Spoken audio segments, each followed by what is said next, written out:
वज़ीर आज़म शहबाज शरीफ का दौरा कोयटा, CMH में ज़ेरे इलाज जख्मी सिक्योरिटी एहलकारों की अयादत की। वज़ीर आज़म का कहना था दहशतगर्दी के खात्मे के लिए अफवाज और अवाम शाना बशाना खड़े हैं। बलोचिस्तान में दहशत फैलाने वाले अनासिर तरक्की के दुश्मन हैं। वज़ीर आज़म ने कोयटा में अमन अमान से मुताल्लिक इजलास की सदारत भी की। वज़ीर आला बलोचिस्तान ने कहा मुल्क के खिलाफ मुनज़्ज़म साजिशें हो रही हैं, चौकन्ना रहने की ज़रूरत है। कल्लात वाक़े में मुलव्विस अनासिर को माफ़ नहीं किया जाएगा।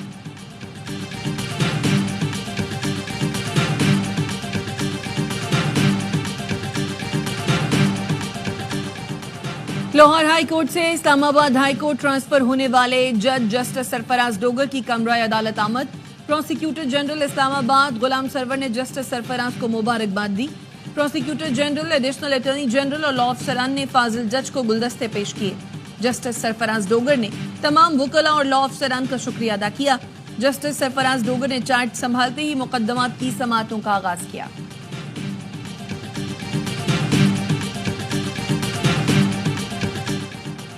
सुप्रीम कोर्ट बार ने इस्लामाबाद हाई कोर्ट में दीगर हाई कोर्ट से जजेस के ट्रांसफर को खुशाइंद करार दे दिया। एलामिये में कहा गया है बार की एग्जीक्यूटिव कमेटी से सर्कुलेशन के जरिए जजेस के तबादले पर राय ली गई। आर्टिकल 200 वाज़े है जो सदर को जजेस के तबादले की इजाजत देता है। जजेस का ट्रांसफर नई तकर्रुरी नहीं होती। ट्रांसफर होने वाले जजेस की सीनियरिटी बरकरार रहेगी। एलामिया सदर सुप्रीम कोर्ट बार मियां रऊफ फतह की जानिब से जारी किया गया।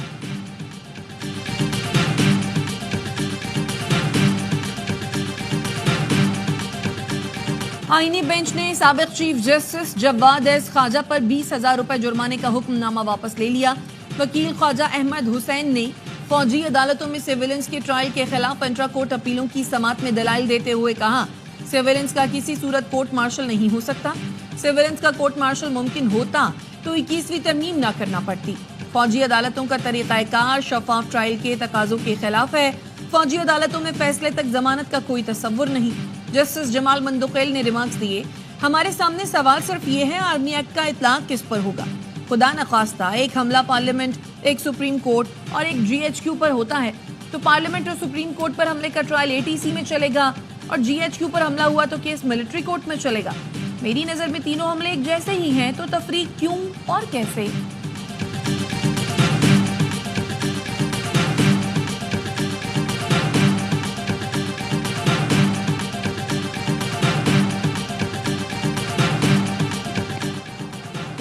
सिंध काबीना ने ज़राई आमदनी पर टैक्स के बिल की मंजूरी दे दी। 15 करोड़ की ज़राई आमदनी पर टैक्स नहीं देना होगा।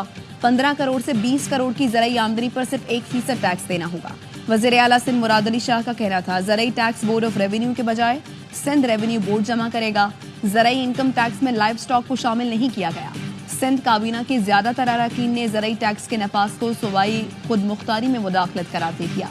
काबीना अरकान का कहना था ज़राअत का शोबा सनती शोबे की तरह रेगुलेट नहीं होता, इस पर टैक्स लगाना ज्यादती है। ज़राई शोबे में हारी 50% का हकदार होता है। सनती शोबे में वर्कर की कोई हिस्सेदारी नहीं होती, सिर्फ तनख्वाह दी जाती है। वज़ीर आला सिंध की बार बार काबीना अरकान को ज़राई टैक्स की मंजूरी के लिए दरखास्त करना पड़ी। मुराद अली शाह का कहना था वज़ीर आज़म से बात करूंगा मगर ज़राई टैक्स लगाना कौमी मफाद में है।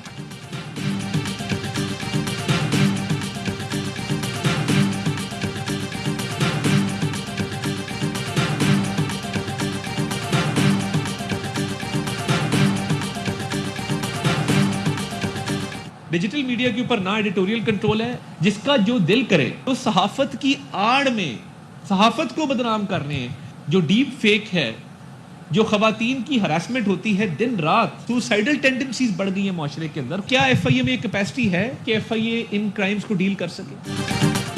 डिजिटल मीडिया पर जिसका जो दिल चाहता है पोस्ट कर देता है। वफाकी वजीर इत्तलात तथा तारड़ कहते हैं समझ नहीं आ रहा एहतजाज किस बात पर हो रहा है।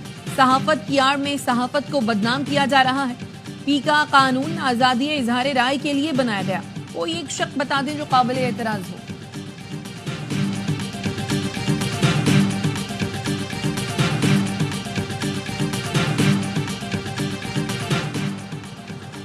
कराची पुलिस की स्पेशलाइज्ड यूनिट ने डिजिटल करेंसी डकैती के मरकजी मुलजिम अली रजा को गिरफ्तार कर लिया। पुलिस के मुताबिक अरसलान को 25 दिसंबर को मंगू पीर से अगवा किया गया।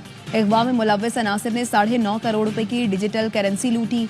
मकबी के अकाउंट से $3,40,000 मुंतकिल किए गए थे।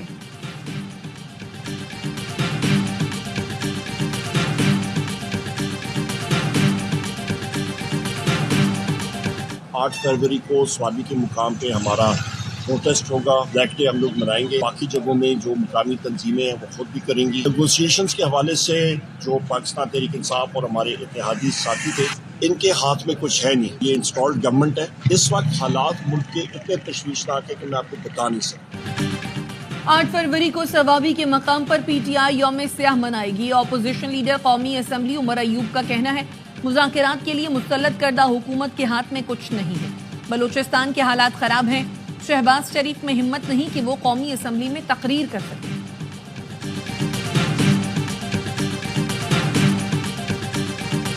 मैं भी जीता था 10-11 बजे तक, तो मैं भी जीता था।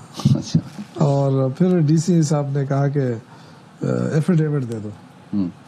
तो मैंने कहा ये क्या होता है, क्या किस चीज़ का एफिडेविट? कहती जी एफिडेविट आपको देना पड़ेगा, इसके बगैर आपका नोटिफिकेशन नहीं हो सकता। बाद में फिर उन्होंने एडमिट भी किया, मेरे साथ मुलाकात भी की, एक्सक्यूज भी किया कि मेरी मजबूरी थी।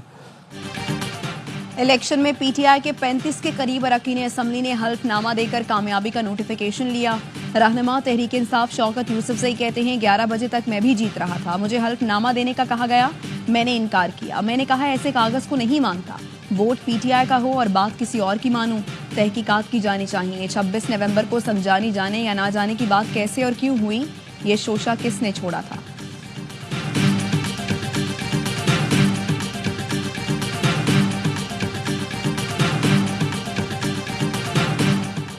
और पाकिस्तान जनूबी अफ्रीका न्यूजीलैंड क्रिकेट सीरीज, विफाकी हुकूमत का लाहौर में पाक फौज और रेंजर्स तैनात करने का फैसला। विफाकी हुकूमत आर्टिकल 245 के तहत लाहौर में पाक फौज और रेंजर्स तैनात करेगी।